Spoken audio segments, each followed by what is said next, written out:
katika adhimisho la misa takatifu. Leo tunaadhimisha Dominika ya 5 ya Kwaresma.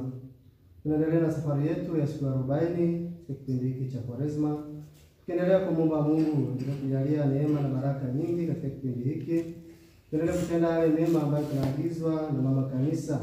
Tunatenda yale mema ikiwa ni kipindi chetu cha kufanya toba ya kweli, kipindi cha kusali zaidi.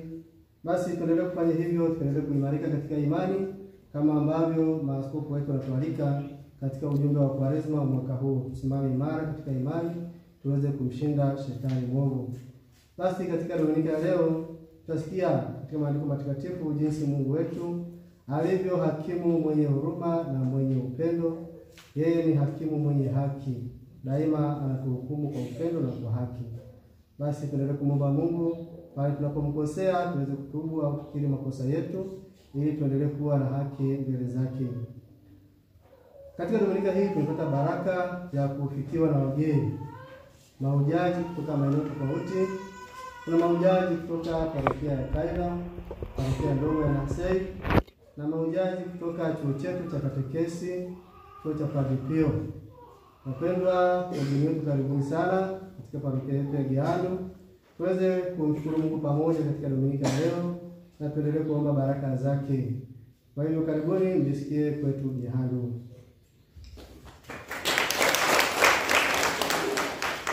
Nia ya misa kumshukuru Mungu kwa baraka na neema alizomjalia katika maisha yake. Pia kwa namna ya pekee kuwakumbusha salama katika changamoto zake alizopitia. Anawaombea watoto wake matashi mema. Mungu aendelee kuwalinda na kuwaongoza katika maisha yao ya kiroho na ya kimwili. Aidha anamshukuru Mungu kwa kujibu maombi yake. Pia anaomba Mungu amlinde dhidi ya maadui zake.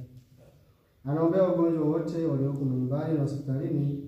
Mungu awajalie uponyaji. Anaziombea roho za marehemu Veronica Lulu, Gabriel Panga, Paulina Lao, Padre Pamphile Nada, Padre Faustini Shauri na Padre Damiano Isala. Mwenyezi Mungu awajalie pumziko la milele mbinguni. Nia hii imeombwa na Mkristo mmoja. Raha milele wape Bwana, na mwanga milele wangasi. Wapumzike kwa amani. Amina. Ungane pia na Mkristo mwingine katika familia yake.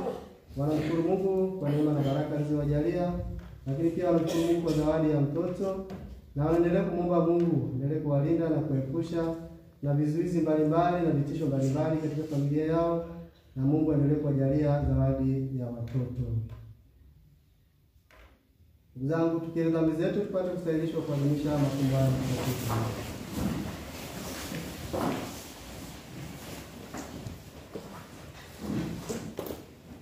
Na mungamia Mungu Mwenyezi. Nani ndugu zangu, kwani nimekosa mno kwa mawazo, kwa maneno, kwa matendo na kwa kutotimiza wajibu. Nimekosa mimi, nimekosa mimi, nimekosa sana. Ndiyo maana nakuomba Maria mwenye heri, Bikira daima, malaika na watakatifu wote, nanyi ndugu zangu, niombeni kwa Bwana Mungu wetu. Mungu Mwenyezi atuhurumie, tusamehe dhambi zetu, atupishe kwenye uzima wa milele. Amina.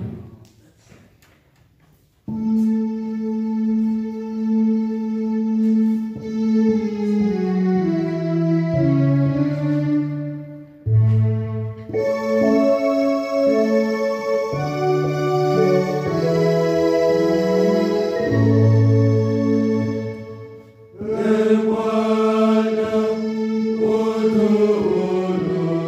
utuhurumie.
Ee Bwana Mungu wetu, tunaomba msaada wako, ili na sisi tuenende kwa ari katika upendo ule ambao kwa mwanao ulipenda ulimwengu hata akajitoa afe. Kwa njia ya Bwana wetu Yesu Kristo mwanao, anayeishi na kutawala nawe katika umoja wa Roho Mtakatifu, Mungu milele na milele.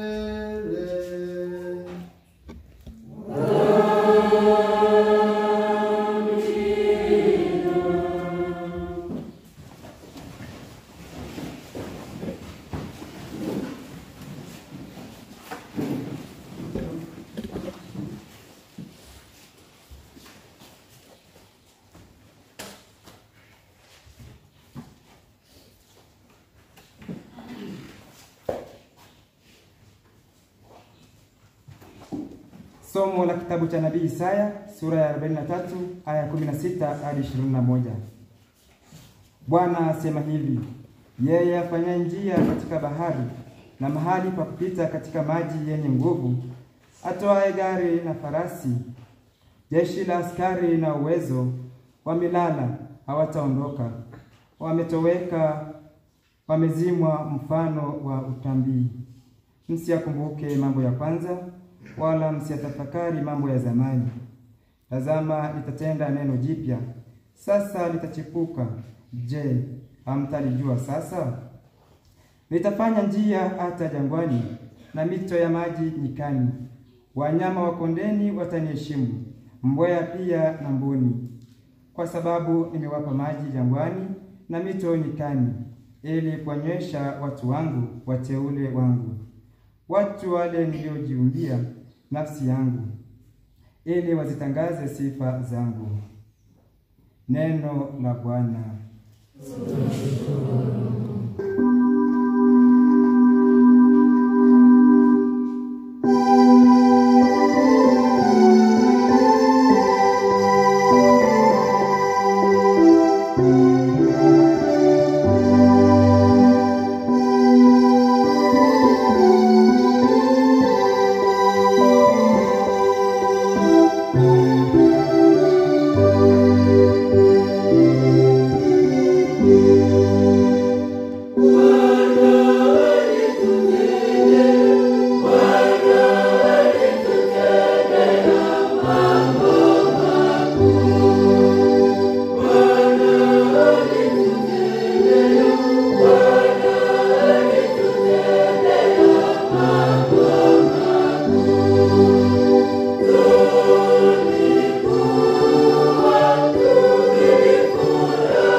Bwana alipowarejeza mateka wa Sayuni, tulikuwa kama otao ndoto, ndipo kinywa chetu kilipojaa kicheko na ulimi wetu kelele za furaha. Bwana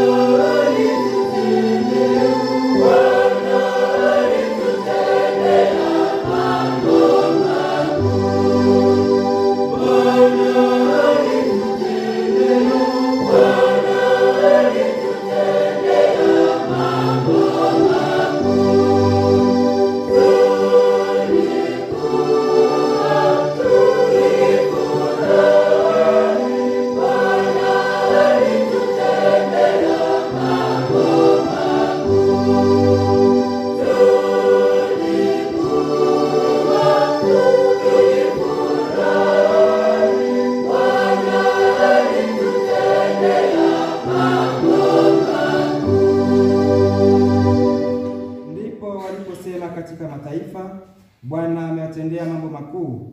Bwana alitutendea mambo makuu, tulikuwa tukifurahi.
Watu waliofungwa kama vitito vya kuseni, wapandao kwa machozi watavuna kwa kelele za furaha.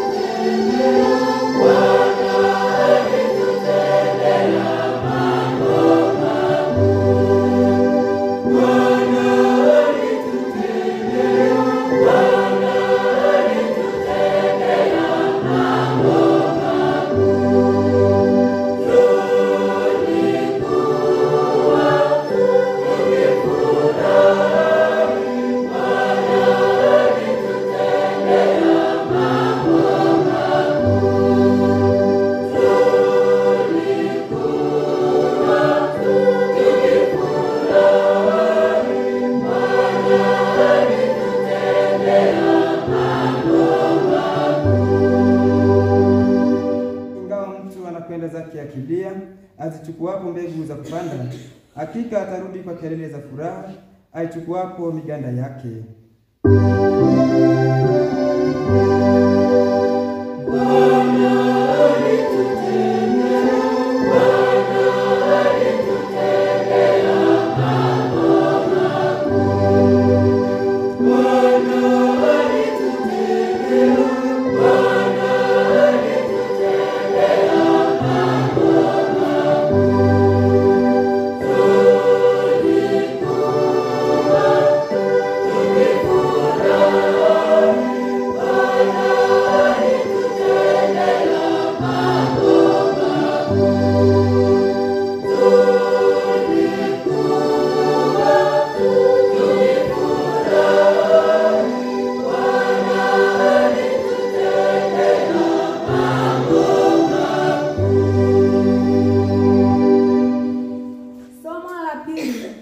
Somo katika waraka wa Mtume Paulo kwa Filipi, sura ya 3 aya 8 hadi 14. Na yahesabu mambo yote kuwa hasara kwa ajili ya uzuri usio na kiasi wa kumjua Kristo Yesu, Bwana wangu, ambaye kwa ajili yake nimepata hasara ya mambo yote, nikihesabu kuwa kama mavi, ili nipate Kristo, tena nionekane katika yeye, nisiwe na haki yangu mwenyewe ipatikanayo kwa sheria, bali ile ipatikanayo kwa imani iliyo katika Kristo, haki ile itokayo kwa Mungu kwa imani, ili nimjue yeye na uweza wa kufufuka kwake na ushirika wa mateso yake, nikifananishwa na kufa kwake, ili nipate kwa njia yoyote kuifikiria kiama ya wafu. Si kwamba nimekwisha kufika au nimekwisha kuwa mkamilifu, la, bali nakaza mwendo ili nipate kulishika lile ambalo kwa ajili yake nimeshikwa na Kristo Yesu. Ndugu, sijidhani nafsi yangu kwamba nimekwisha kushika, ila natenda neno moja tu, nikiyasahau yaliyo nyuma, nikiyachuchumilia yaliyo mbele, na kaza mwendo niifikirie mede ya thawabu ya mwisho mkuu wa Mungu katika Kristo Yesu. Neno la Bwana.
Yesu akaenda mpaka mlima wa Mizeituni.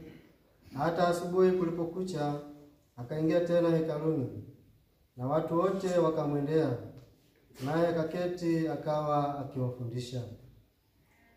Waandishi na Mafarisayo wakamletea mwanamke aliyefumaniwa katika uzinzi, wakamweka katikati, wakamwambia, Mwalimu, mwanamke huyu amefumaniwa alipokuwa akizini. Basi katika Torati Musa alituamuru kuwapiga kwa mawe wanawake namna hii. Nawe wasemaje? Nao wakasema neno hilo wakimjaribu, ili wapate sababu ya kumshitaki. Lakini Yesu akainama akaandika kwa kidole chake katika nchi. Nao walipozidi kumhoji, alijiinua akawaambia, yeye asiye na dhambi miongoni mwenu na awe wa kwanza wa kumtupia jiwe. Akainama tena akaandika kwa kidole chake katika nchi. Nao waliposikia, wakashitakiwa na dhamiri zao, wakatoka mmoja mmoja, wakianzia tangu wazee hata kwa mwisho wao. Akabaki yeye peke yake na yule mwanamke amesimama katikati. Yesu akajiinua asimwone mtu ila yule mwanamke, akamwambia, Mwanamke, wako wapi wale washtaki wako? Hakuna aliyekuhukumu kuwa na hatia? Akamwambia, Hakuna, Bwana. Yesu akamwambia, wala mimi sikuhukumu. Enenda zako, wala usitende dhambi tena. Neno la Bwana.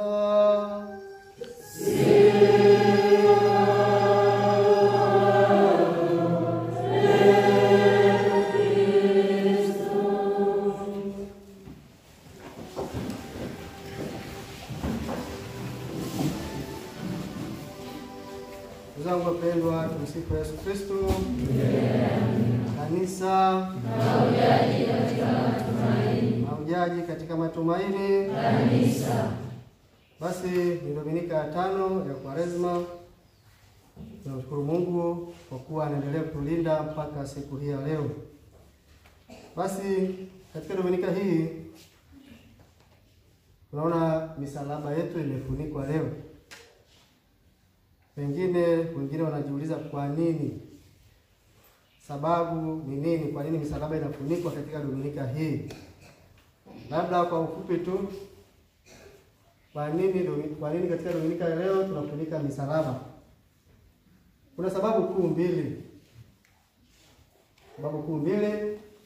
Sababu ya kwanza ikiwa ni sababu ya kibiblia,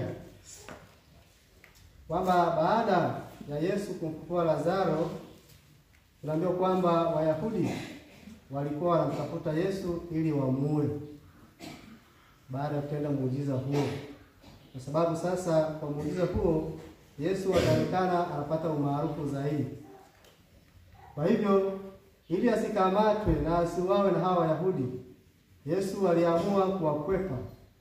Akawa anajificha, hapiti tena hadharani kama ilivyo mwanzo. Na sababu ya kujificha ni nini? Saa yake ya kutukuzwa ilikuwa bado. Yaani saa yake ya kuteswa, ya kuuawa ilikuwa ni bado. Kwa hivyo walikuwa wanajificha. Kwa hivyo ni sababu mojawapo kwamba kwa nini tunafunika misalaba. Kwamba Yesu alianza kujificha baada ya kuona kuna watu wanamuinda, wanataka kumwangamiza, na yeye saa yake ilikuwa bado. Lakini sababu ya pili tunaambiwa ni sababu ya kiteolojia. Ilifika mahali Yesu aliamua kujificha au kuficha umungu wake. Akabaki kama binadamu wa kawaida asiye na nguvu wala asiye na uwezo wowote dhidi ya wale maadui zake au washtaki wake. Kumbe ilipofika mahali sasa kwamba muda wangu sasa umetimia, akaamua kujiweka hadharani kama binadamu wa kawaida kama mimi na wewe. Ndipo alipokamatwa sasa, akateswa, akauawa, na hivyo siku ya tatu akafufuka. Kwa hiyo alificha umungu wake. Kwa hiyo kuficha umungu wake unapoonekana kama mwanadamu, ndio maana sasa na misalaba yetu tunafunika kwa sasa. Misalaba ambayo itakuja kufunuliwa baada tu ya ibada ya Ijumaa Kuu. Misalaba itafunuliwa yote.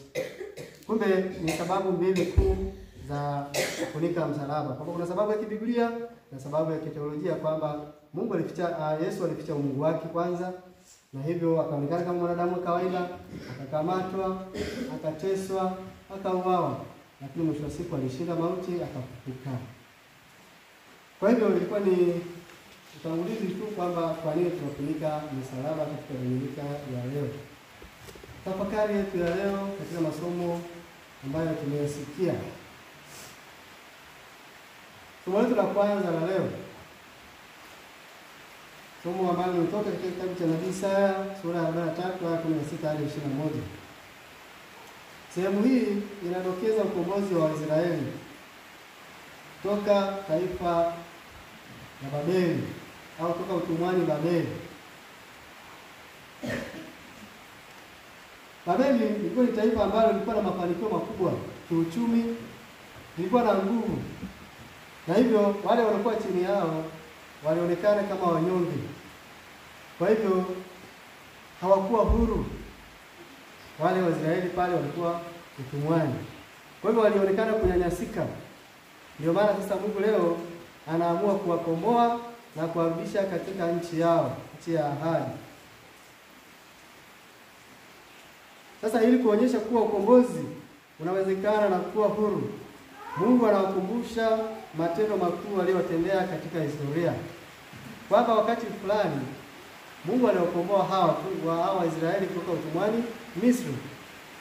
Na leo anawaahidia kwamba ule uwezo waliotumia wakati anawatoa Misri, basi ni uwezo huo huo na nguvu hiyo hiyo anayoitumia kuwatoa tena katika utumwa wa Babeli. Kumbe Mungu anawaahidi kwamba atawakomboa tena, lakini wao wanapaswa kukumbuka yale matendo yake makuu anayotendea. Anawakumbusha alivyookoa mikononi mwa Farao na jeshi lake wakati wa utumwa wa Misri.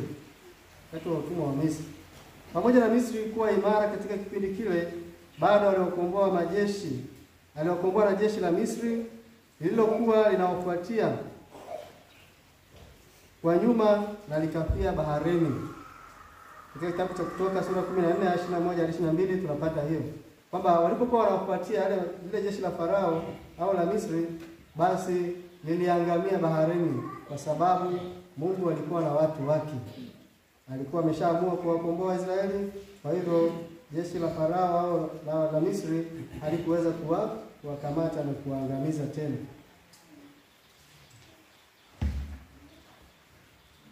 Hii yote ilikuwa ni njia ya kuwarudishia imani na matumaini wa Israeli waliokuwa uhamishoni Babeli, kwamba watarudi katika nchi yao na kuwa huru.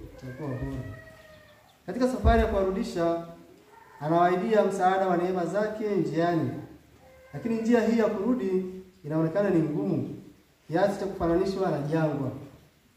Kama ambavyo tumesikia kwamba katika jangwa Mungu anaahidi vijito vya maji. Anaahidi baraka. Anaahidi baraka na neema ambazo wanashiriki wao pamoja na viumbe wengine. Lakini katika somo hili la kwanza, fundisho ambalo tunalipata kutoka katika somo hili ni kwamba kuna uwezekano wa mabadiliko tunapoamua kushikamana na Mungu. Kuna uwezekano wa mabadiliko kwamba tunapokuwa karibu na Mungu, tunaposhirikiana na neema ya Mungu, kuna uwezekano mkubwa sana wa sisi kufanya au kupata mabadiliko katika maisha yetu. Kama ambavyo Waisraeli hawa wanakubali leo kuongozwa na Mungu kurudi katika nchi yao ya ahadi. Kumbe wanapokubali wanashikamana na Mungu, na hivyo wanaweza kukombolewa na kurudishwa katika nchi yao wenyewe. Kumbe hata sisi katika maisha yetu tukishikamana na Mungu, kushirikiana na neema ya Mungu, basi tutapata mabadiliko na mafanikio katika maisha yetu ya kiroho au maisha yetu hata ya kimwili. Kumbe tunachopaswa kufanya ni kwamba tuwe karibu na Mungu daima, tuwe karibu na Mungu daima. Katika kipindi chote cha uhamishoni, walitambua kwamba na walijihisi kwamba kupungukiwa na kuona na walijiona ukiwa, lakini walipata hamu ya kurudi. Hata tuliposikia katika Dominika iliyopita, yule mwana mpotevu baada ya kupata taabu, baada ya kuona njaa, aliamua kurudi nyumbani. Alipata hamu ya kurudi nyumbani, lakini alifanya majuto ya kweli kwamba nitarudi na kumwambia Baba, nimekosa mbele yako na juu ya mbingu, na sistahili kuitwa tena mwana wako, bali uniite au niwe mmoja wa watumishi wako. Haya yalikuwa majuto ya kweli, ilikuwa ni ungamo la kweli. Kumbe hata sisi tunaporudi au tunapoingia dhambini, tunakuwa watumwa kama hawa Waisraeli wanapokuwa utumwani Babeli. Tunakuwa watumwa. Je, tujiulize, tunapokuwa katika utumwa huo, tunapata hamu ya kurudi? Tunapata hamu ya kuondoka huko, kwamba niachane na utumwa huu, nirudi kwa Mungu, nikafanye toba? Hayo ni ya kujiuliza. Kama Waisraeli ambao leo tunasikia kwamba walipokuwa kule walijihisi ukiwa, walijihisi kupungukiwa, lakini sasa wanapata hamu ya kurudi, na ndio maana walifanikiwa. Kumbe sasa huruma ya Mungu inajidhihirisha kwa roho inayotamani kukutana naye. Huruma ya Mungu inajidhihirisha kwa roho inayotamani kukutana naye. Kama hatufanyi bidii ya kutaka kurudi kwa Mungu, basi hatutasaidika, wala hatutapata hiyo huruma ya Mungu. Tutapata huruma ya Mungu. Kumbe tuendelee kumwomba Mungu aguse mioyo yetu. Aguse mioyo yetu. Kwanza itambue ukavu wake. Mioyo yetu itambue ukavu wake, kwamba wapi tumekosea, wapi hatuko sawa. Lakini pia itambue na iwake hamu ya kukutana naye. Lakini pia iwe tayari kumwendea na kukutana naye na neema zake. Kwamba mioyo yetu iwe tayari sasa kumwendea Mungu na kukutana naye. Tunapojitambua kwamba hapa hatuko sawa sawa, basi tunaamua sasa kurudi, kama mwana mpotevu alivyofanya baada ya kuona njaa, kwamba ni watumishi wangapi nyumbani kwa baba yangu wanakula na kusaza, na mimi leo nashiriki na nguruwe hapa. Kumbe alifanya majuto, akarudi na akapokelewa vizuri. Ndivyo ambavyo na Mungu anatupokea sisi, kwa sababu yeye tunasema amejaa huruma na neema daima. Mungu tayari kutupokea tunaporudi kwake.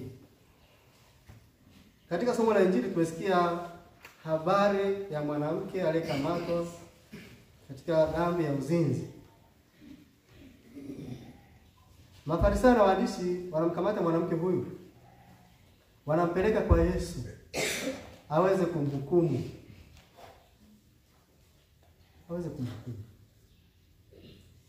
Kumbe kwao dhambi ni ile ambayo inaonekana hadharani. Ile unayotenda hadharani inaonekana dhambi, lakini unayotenda kwa siri kumbe haionekani ni dhambi. Ndio maana sasa wanamkamata huyu mwanamke, kwamba wamemkamata hadharani, wamemkamata live. Sasa wanampeleka kwa hakimu ambaye ni Yesu. Sasa wanamwendea Yesu na kumwambia, sasa mzee, tumemkamata huyu katika uzinzi. Je, wewe unasemaje kuhusu hili? Torati inatuambia wanawake wa namna hii wapigwe mawe wauawe. Na wewe unasemaje? Yesu akainamisha kichwa chake akaandika chini. Tunaambiwa kaendelea kumhoji. Tuambie tunamfanyaje huyu, tumemkamata live leo? Yuko hapa mbele yako sasa. Sheria inatutaka tumpige mawe. Wewe unasemaje? Basi tunapo Yesu akainua kichwa chake akawaambia, miongoni mwenu asiye na dhambi awe wa kwanza kumtupia jiwe. Baada ya hapo tumesikia kwamba dhamiri zao ziliwashtaki. kwamba sasa nani amtupee jiwe, nani hana dhambi. Wakatazamana, nani wewe, vipi? Kimya, wewe hamna kitu. Wakaanza kuondoka moja moja, kuanzia mzee mpaka wa mwisho. Yesu anainuka, anakuta hakuna mtu, wote hawapo isipokuwa yule mwanamke na yeye peke yao. Ndipo Yesu akauliza, mwanamke, wako wapi wale wanaokushtaki?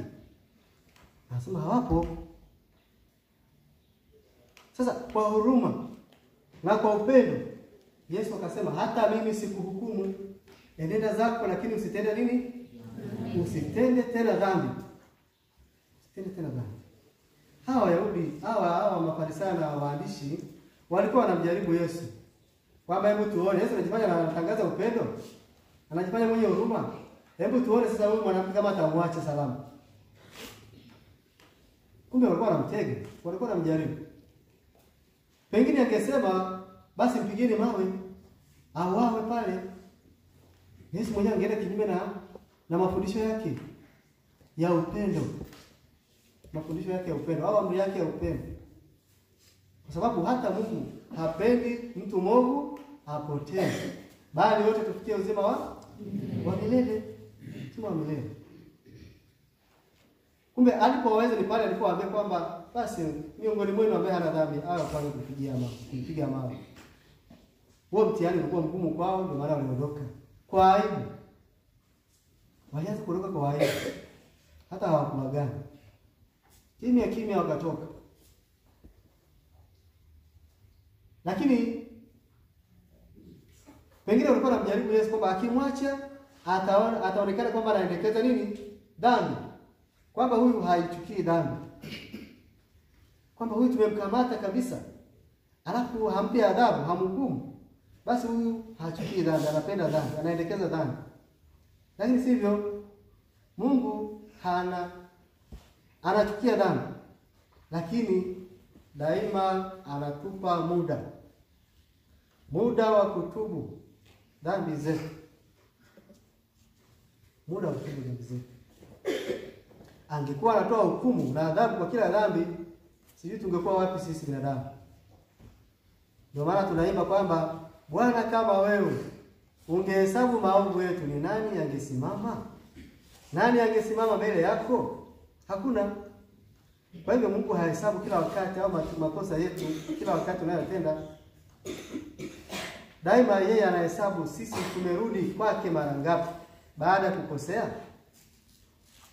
Tumerudi kwake mara ngapi? Hicho ndio anachohesabu.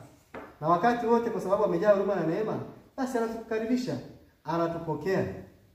Kwa sababu anatupenda. Anampenda yule aliyepotea na kurudi. Aliyepotea na kurudi.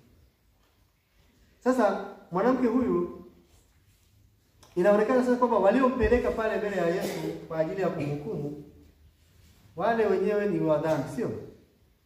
Hawa waliompeleka ni wadhambi wenzake. Ndio maana walikimbia. Lakini dhambi zao, kwa sababu hawakukamatwa, walionekana kwanza kwamba hawana dhambi, kwamba wao ni safi, wao ni wenye haki, hawana shida, isipokuwa yule tu aliyekamatwa. Maana hata muda mwingine Waswahili wanasema mkuki mtamu kwa nguruwe, kwa binadamu waliona ni sawa kumhukumu yule mwanamke kwa sababu amekamatwa. Lakini kwa upande wao walipoambia kwamba haya, asiana dhambi yao kwanza mtupie jiwe, wakaondoka. Kumbe wangeonekana pale, pengine Yesu angewaona pale, alafu hakuna anayemtupia jiwe, angeambia kwamba na ninyi ni wenye dhambi, sio? Basi wote mwingie kwenye hukumu hiyo hiyo. Wangekubali? Wasingekubali. Kwa hivyo hata katika maisha yetu muda mwingine tunaweza tukawanyoshia watu wengine vidole kwamba yule ni mbaya, yule ni mbaya, yule ni mbaya, na wewe hujihesabii mbaya, unajihesabia haki, unajihesabia mwema. Lakini ukijichunguza vizuri, kumbe na wewe ubaya wako ni kama ule, au pengine ubaya wako unaweza kuwa zaidi ya huyo. Sisi tunajisahau upande wetu, huwa tunawatazama wengine. Ndio maana hata Yesu katika maandiko matakatifu anatufundisha kwamba kama hujaondoa boriti katika jicho lako, unawezaje kuliondoa katika jicho la mwenzako? Akatuambia acha unafiki. Ondoa kwanza katika jicho lako, likiwa safi, ndipo utakapoweza kuona boriti katika jicho la ndugu yako. Kumbe tujitazame kwanza sisi, tujichunguze kwanza sisi kabla ya kumhukumu mwingine. Hata Yesu hakuweza kumhukumu pale. Akamwambia usitende dhambi tena. Nenda. Kwamba hata wale kuleta ni wenye dhambi kama wewe. Kumbe katika maisha yetu basi tusiwe wepesi sana kuhukumu wengine, tukajisahau sisi kwamba ni wakosaji au ni wenye dhambi kama wao. Daima tuombe huruma ya Mungu. Tuombe huruma ya Mungu katika maisha yetu.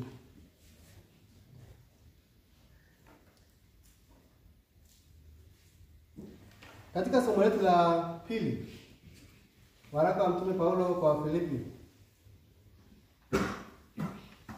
tunaona mwaliko wa Mtume Paulo.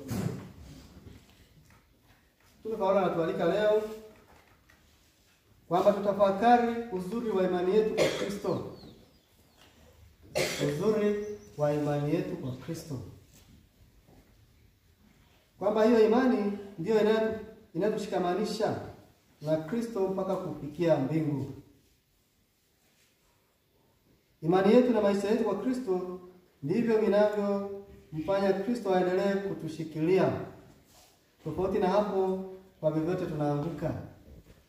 Kumbe imani yetu kwa Kristo inatufanya sisi Kristo aendelee kutushikilia.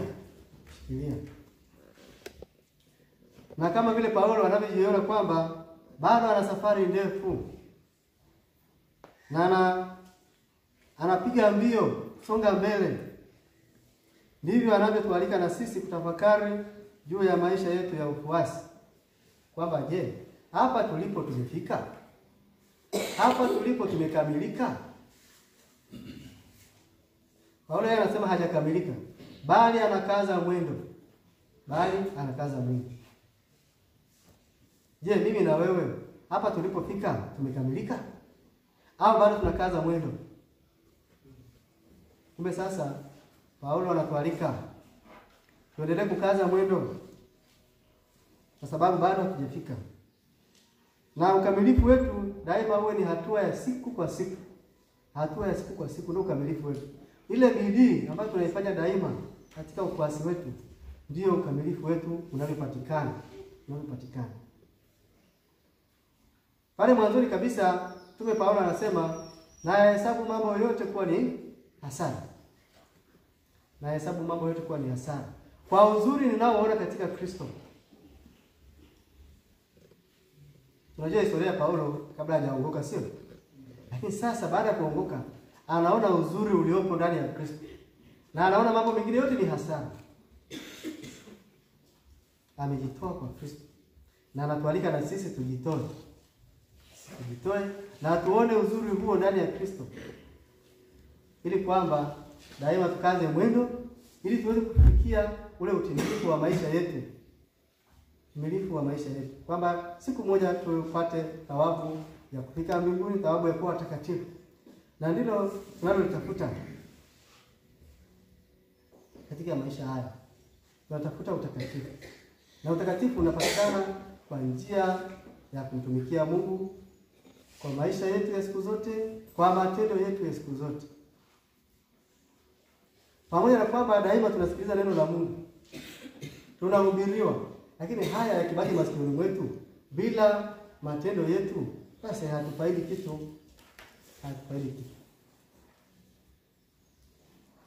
Kumbe sasa, ndugu zangu, tuendelee kusimama imara. Ujumbe wetu kwa Kwaresma mwaka huu ambao umetolewa na mababa askofu unasema simameni imara katika imani. Katika mwaka huu wa jubilei tunapaswa kuonyesha ukomavu na uimara katika imani. Imani ambayo mpaka sasa imedumu kwa miaka 2025. Kumbe sisi tuliopo tuendelee kusimama imara, tuendelee kudumu imara katika imani hiyo ambayo tumepokea tangu ubatizo wetu.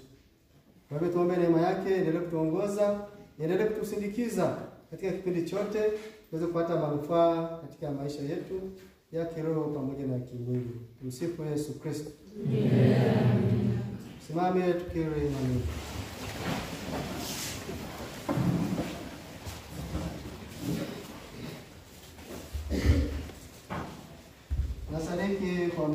pamoja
zangu.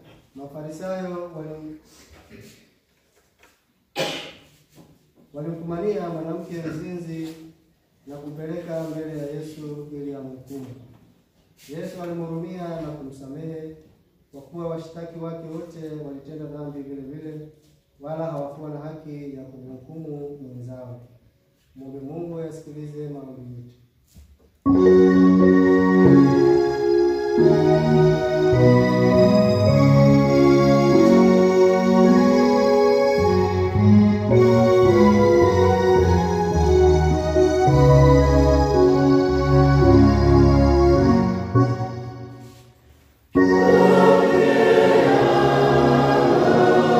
Yeah.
pokea ombi letu Baba Mungu.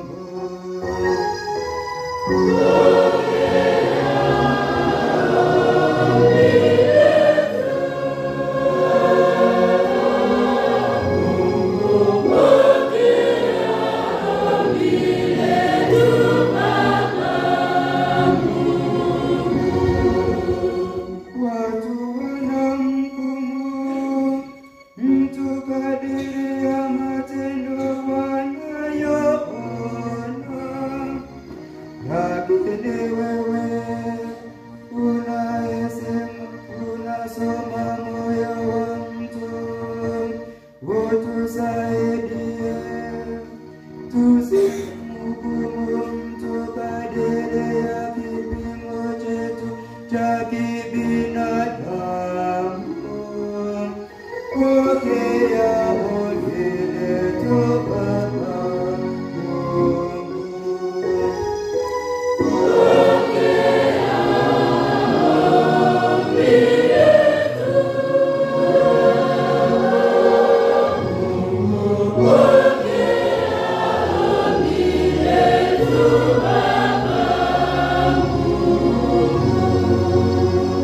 Sisi sote tu wakosefu, kwa hiyo hatuna haki ya kumhukumu mtu. Utuwezeshe kuwatendea wenzetu haki badala ya kuwahukumu. Pokea ombi letu Baba Mungu.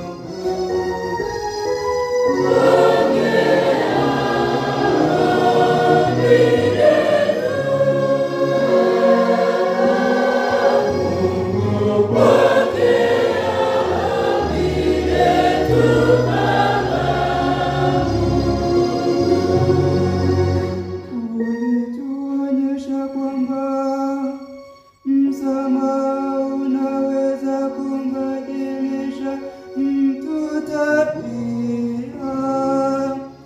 Utuonyeshe njia ya kuwasamehe wote waliotukosea.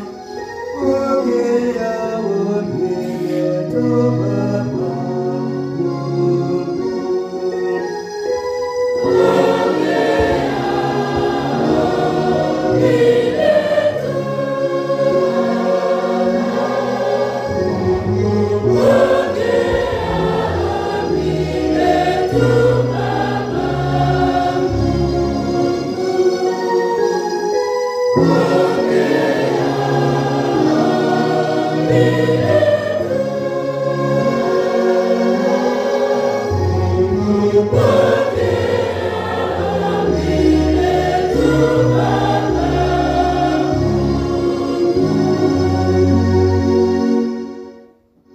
Ee Mungu Baba, mwana wako wa pekee alituonyesha kwamba msamaha unamrekebisha mtu.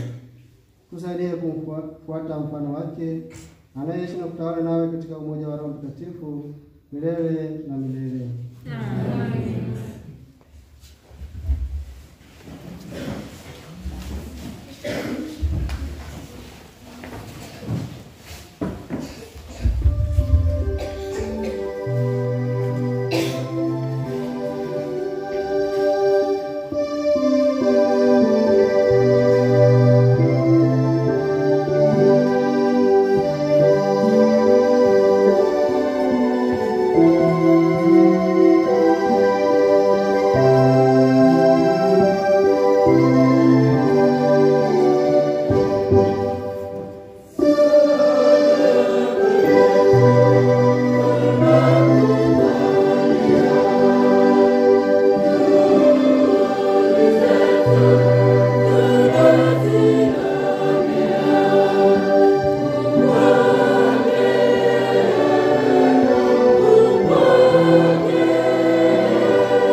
wajalie watumishi wako uliowaangaza kwa mafundisho ya imani ya Kristo, watakaswe kwa nguvu ya sadaka hii kwa njia ya Kristo Bwana wetu.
Tukushukuru wewe daima na popote. Bwana Baba uliye mtakatifu, Mungu mwenyezi wa milele, wewe uliwawekea vyema wanao kipindi maalum kwa ajili ya kutakasa roho zao, ili wao kwa kuyahamisha mawazo mbali na tamaa mbaya waache kuyaegamia mambo yapitayo, bali waambatane zaidi na yaliyo ya milele.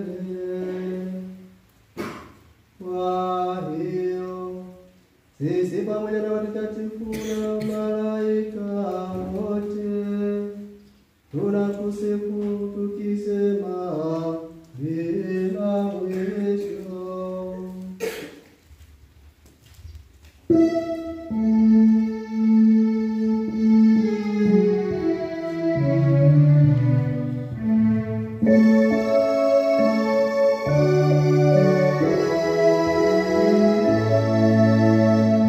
Mtakatifu,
na kwa uwezo utendaji wa Roho Mtakatifu unavitia uzima vitu vyote na kuvitakatifuza, wala uache kukusanya watu kwako, ili kama wewe yajua hata machweo yake ni safi tolewe kwa jina lako.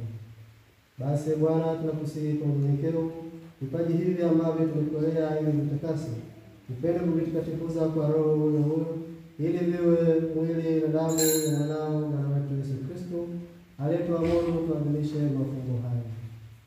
Maana yeye mwenyewe usiku ule alipotolewa, alitoa mkate na kushukuru, aliubariki, akaumega na akawapa wafuasi wake akisema, "Twaeni mle nyote, huu ndio mwili wangu utakaotolewa kwa ajili yenu."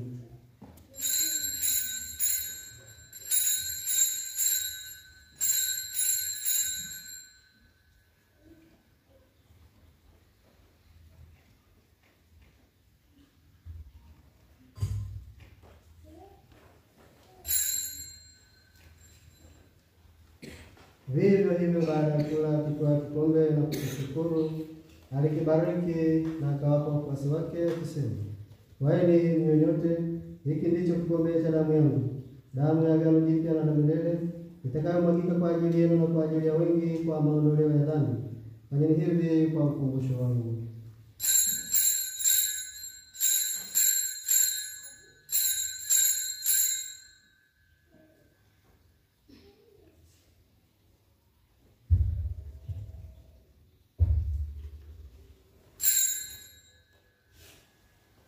Fumbo la imani.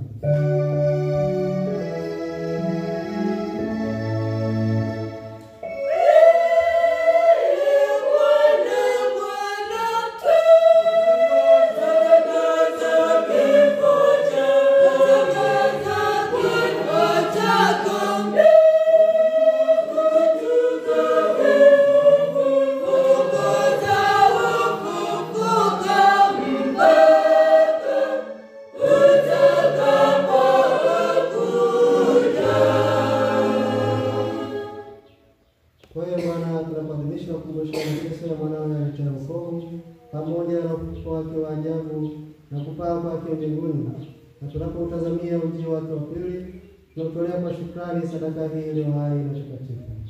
Tunakuomba uangalie matoleo ya kanisa lako, na kwa kumtambua yeye aliye kafara, ambaye ametaka kupulizwa kwa sadaka ya kifo chake, tujalie sisi tunaotiwa nguvu kwa mwili na damu ya mwanao, na kujazwa Roho wake Mtakatifu, tupate kuwa mwili mmoja na roho moja katika Kristo. Yeye atufanye sisi tuwe kwako sadaka timilifu ya milele, ili tuweze kupata urithi pamoja na wateule wako. Kwanza kabisa pamoja na Bikira Maria mwenye mama wa Mungu, na Mtakatifu Yosefu mume wako yule Bikira, na mitume wako wenye heri, na mashahidi wako watukufu, pamoja na Bikira Maria mama wa Roho Mtakatifu, msimamizi wa parokia yetu, na watakatifu wote ambao tunategemea kupata daima msaada wa maombezi yao mbele zako. Tunakuomba ewe Bwana, yule kafara na upatanisho wetu, alete amani na wokovu duniani kote. Pende kuliimarisha katika imani na mapendo kanisa lako linalosafiri hapa duniani, pamoja na mtumishi wako Baba Mtakatifu wetu Francis na askofu wetu Antologwe, pamoja na maaskofu wote, waklero wote na watu wote unaowafanya kuwa taifa lako. Usikilize kwa wema sala za jamaa hii ulioita hapa mbele yako. Baba uliye mtakatifu, kwa huruma yako wakusanye kwako wanao wote waliotawanyika popote duniani. Wapokee kwa wema katika ufalme wako ndugu zetu marehemu, na wote walioaga dunia ukiwa umekupendeza. Nasi tunatumaini kufika katika ufalme huu, ili pamoja tushibishwe milele kwa utukufu wako, kwa njia ya Kristo Bwana wetu, ambaye kwa njia yake tunaujalia ulimwengu mema yote.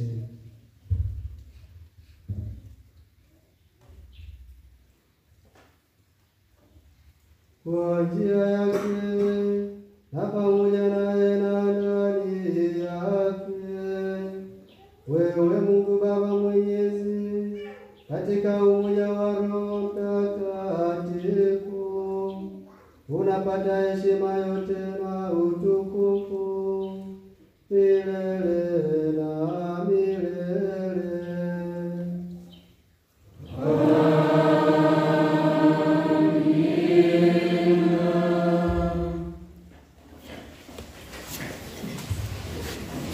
Kwa kupitia jina la Mwokozi wetu na tufuate mafundisho yote ya Mungu, tunathubutu kusema: Baba yetu uliye mbinguni, jina lako litukuzwe, ufalme wako ufike, utakalo lifanyike duniani kama mbinguni. Utupe leo mkate wetu wa kila siku, utusamehe makosa yetu kama tunavyowasamehe na sisi waliokosea, usitutie katika shawishi, lakini utuokoe maovuni. Ee Bwana, tunakuomba utuokoe katika mambo yote, tujalie kwa wema amani maishani mwetu, kusudi kwa msaada wa huruma yako tuokolewe rehema na dhambi, wala tusifadhaishwe na jambo lolote, tunapotazamia tumaini lenye heri na ujio wa Mwokozi wetu Yesu Kristo. Kwa kuwa ufalme ni wako na nguvu na utukufu hata milele. Ee Bwana Yesu Kristo, uliwaambia mitume wako, amani nawaacheni, amani yangu nawapa. Usizitazame dhambi zetu, ila tu imani ya kanisa lako. Upende kulijalia amani na umoja kama yalivyo mapenzi yako. Unaishi na kutawala milele na milele.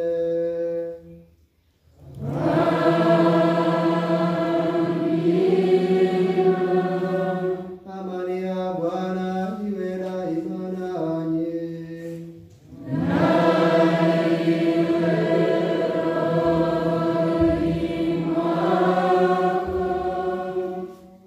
Mpeane amani.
Tazama mwana-kondoo wa Mungu, tazama ondoaye dhambi za ulimwengu. Heri yao walioalikwa kwenye karamu ya mwana-kondoo. Ee Bwana, sistahili niwe kwangu, lakini sema neno tu, na roho yangu itapona. Sala kabla ya kuumia. Ee Yesu, mkate wa mbinguni na kutamani, uje kwangu ni uzima na heri yangu. Uje chakula cha roho yangu isiyo imara. Uje mwana-kondoo wa Mungu ambaye dhambi zangu. Uje mwana-kondoo mwenye udhaifu wangu. Uje Yesu, mbali nami.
Mwanamke, hakuna aliyekuhukumu kuwa na hatia? Hakuna Bwana. Wala mimi sikuhukumu. Nenda zako, wala usitende dhambi tena. Tuombe.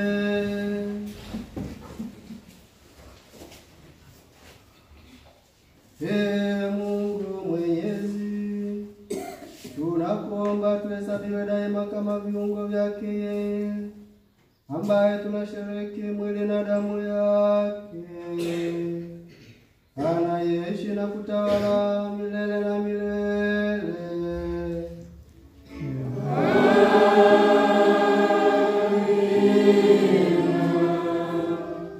Ee Bwana, wabariki watu wako wanaotarajia kupata zawadi ya rehema yako, na wajalie wanachotamani kwa uvuvio wako, wakipate kwa ukarimu wako, kwa njia ya Kristo Bwana wetu.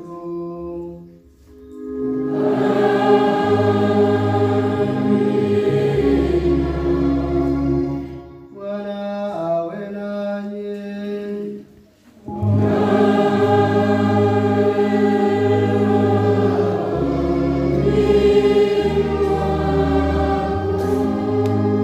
Awabariki na kuwalinda Mungu Mwenyezi, Baba na Mwana na Roho Mtakatifu.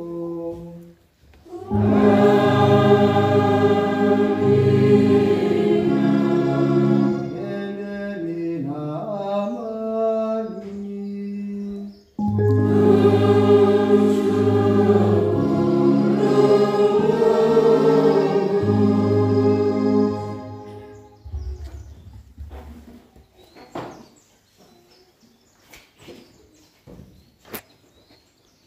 Sala Jubilei.